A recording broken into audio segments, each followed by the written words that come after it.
Pasca kekalahan telak timnas Indonesia dihajar Jepang dengan skor besar 6-0 di kualifikasi Piala Dunia 2026, Jairo Riedewald beri kode untuk dinaturalisasi kembali bergema.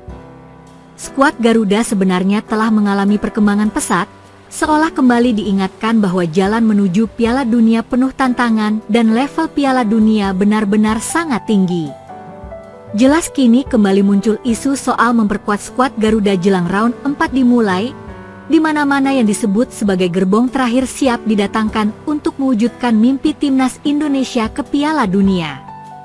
Di bawah gemerlap lampu Stadion Osaka pada Selasa malam, tanggal 10 Juni 2025, timnas Indonesia kembali dihadapkan pada kenyataan pahit. Skor 6-0 yang terpampang di papan skor usai laga melawan Jepang bukan sekedar kekalahan, melainkan cerminan jarak yang masih harus ditempuh oleh skuad Garuda untuk bersaing di panggung Piala Dunia. Kekalahan ini seperti luka yang terbuka usai tumbang dari Australia di Melbourne.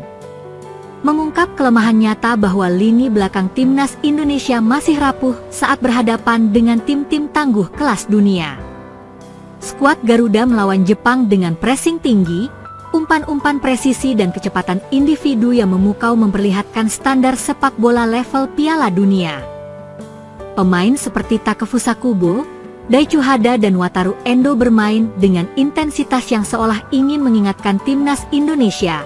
Ini adalah level yang harus kalian capai untuk Piala Dunia. Jelas jika melihat apa yang terjadi di laga ini, Indonesia masih memiliki banyak PR. 22 tembakan yang mengarah ke gawang Emil Audero menandakan jika pertahanan skuad Garuda masih rentan, dan bagaimana tak memiliki satu pun tembakan menandakan bahwa lini tengah gagal memberikan suplai bola ke lini serang. Lini belakang Indonesia terbukti rapuh saat menghadapi tim-tim kelas dunia seperti Jepang dan Australia. Timnas Indonesia perlu melatih koordinasi antar lini terutama antara bek tengah dan gelandang bertahan untuk menghadapi serangan cepat dan pressing tinggi. Sedangkan kegagalan timnas melepaskan tembakan jelas membuat Coach Patrick harus menemukan skema menyerang yang lebih baik dari saat ini. Hajime Moriyasu jelas telah membaca 3 laga terakhir timnas, di mana skuad Garuda terlalu mengandalkan Ula Romeni dengan bola-bola terupas, dan sudah diantisipasi Jepang. Kode Jairo Riedewald ke timnas Indonesia. Gelandang keturunan Indonesia Jairo Riedewald hingga saat ini masih memiliki masalah administrasi, membuatnya belum bisa gabung timnas Indonesia. Tapi kecintaannya pada Indonesia nampak jelas dari bagaimana ia ini juga mengirimkan pesan usai timnas kalah. Jadi di postingan timnas Indonesia, Jairo Riedewald nampak memberikan komentar sedikit saja dengan emotian semangat dan menunjukkan bahwa Indonesia harus bangkit. Komentar Jairo Riedewald ini mungkin sederhana, tapi di sisi lain ini menggambarkan jika mantan pemain Crystal Palace itu masih menaruh perhatian pada Indonesia. Jairo Riedewald masih punya peluang ke Indonesia karena secara kualitas ia jelas bisa meningkatkan kekuatan lini tengah timnas Indonesia.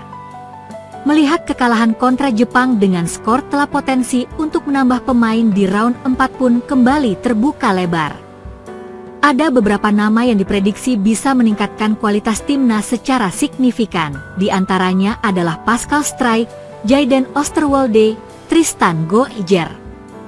Pemain ini sudah dihubungkan dengan PSSI jauh-jauh hari dan dianggap memiliki potensi untuk mengatasi kelemahan timnas terutama di lini belakang setelah kekalahan telak dari Jepang dan Australia.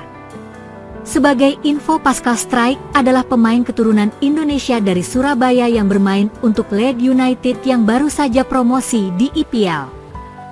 Pascal Struijk dikenal dengan kemampuan dual udara distribusi bola dan posisi yang baik. Sebagai defender ia adalah pemain keturunan terbaik jika melihat prestasinya yang baru saja mengantarkan Leeds United kembali ke Premier League musim depan. Mendapatkan Pascal Struijk bakal membuat pertahanan timnas Indonesia makin solid. Selanjutnya ada Jayden Oosterwolde adalah pemain keturunan Indonesia yang bermain untuk Fenerbahce di Liga Super Turki. Jayden Oosterwolde dikenal dengan kekuatan fisiknya dalam berduel dengan para penyerang lawan. Lalu ada Tristan Gojjar yang merupakan pemain muda 20 tahun keturunan Indonesia Maluku dengan prospek sangat besar. Musim lalu dirinya dipinjamkan Ajax, sayang cedera memaksanya absen sepanjang musim. Jika nama pemain tersebut digabung, bakal memiliki kedalaman skuad Garuda yang sempurna. Pemain keturunan yang siap membela timnas adalah hal yang bakal meningkatkan kualitas Indonesia di round 4. Belajar dari kekalahan kontra Jepang, evaluasi dan fokus ke round 4. Jadi, setelah menempati posisi 4 di klasemen grup C, Indonesia bakal menghadapi negara Timur Tengah. Round 4 kualifikasi Piala Dunia 2026 zona Asia sendiri diikuti oleh 6 tim, yaitu tim-tim yang menempati peringkat 3 dan 4 dari 3 grup A, B, dan C di round 3. Ke-6 tim ini dibagi menjadi 2 grup masing-masing berisi 3 tim dan pertandingan digelar dalam format round robin. Kemungkinan Arab Saudi dan Qatar menjadi tuan rumah dalam round 4 kualifikasi Piala Dunia 2026. Siapa sangka, timnas Indonesia justru untung besar usai mengalami kekalahan telak melawan Jepang. Bahkan dengan keuntungan ini, timnas Indonesia bisa lolos ke Piala Dunia 2026. Meski kalah melawan Jepang, timnas Indonesia tetap lanjut ke round 4 setelah berhasil mengalahkan Cina beberapa hari lalu. Oleh karena itu, kekalahan melawan Jepang tidak akan berpengaruh terhadap timnas Indonesia. Skuad Patrick Kluivert justru mendapatkan keuntungan besar setelah kalah telak melawan Jepang. Lantas apa keuntungan yang didapat oleh timnas Indonesia? Jika diperhatikan secara baik-baik, pertandingan melawan Jepang sudah seperti sebuah laga uji coba bagi timnas Indonesia jelang persaingan di round 4. Tentunya sebuah keuntungan besar bagi timnas Indonesia untuk bisa menjalani laga uji coba melawan tim kuat selevel Jepang.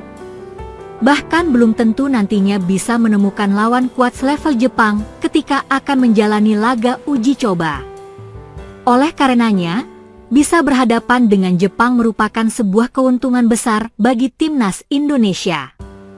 Selain itu, tadi malam pelatih Jepang memang tidak menerjunkan skuad utamanya, tetapi para pemain tetap menjalankan laga dengan serius. Keputusan pelatih Jepang tersebut membantu timnas Indonesia untuk berlatih menghadapi tim yang lebih kuat. Jika Jepang sengaja mengalah, maka timnas Indonesia tentunya tidak akan bisa mendapat pelajaran berharga untuk dapat menghadapi lawan kuat di round 4 nantinya. Maka dari itu, Patrick Kluivert semestinya mencatat baik-baik pelajaran berharga dari Jepang. Patrick Kluivert harus bisa mencari tahu apa saja kelemahan yang masih dimiliki oleh timnas Indonesia dan bagaimana cara mengatasinya. Tim-tim yang akan dihadapi timnas Indonesia di round 4 pastinya tidak akan sekuat Jepang. Oleh karena itu, jika timnas Indonesia mampu belajar dari pertandingan melawan Jepang, bukan tidak mungkin skuad Patrick Kluivert akan menguasai round 4. Apabila timnas Indonesia berhasil menjadi juara grup di round 4, maka skuad Patrick Kluivert dipastikan lolos ke Piala Dunia 2026. Maka tidak perlu melihat kekalahan telak melawan Jepang sebagai sesuatu yang negatif, karena ternyata ada manfaat besar yang bisa diraih oleh timnas Indonesia.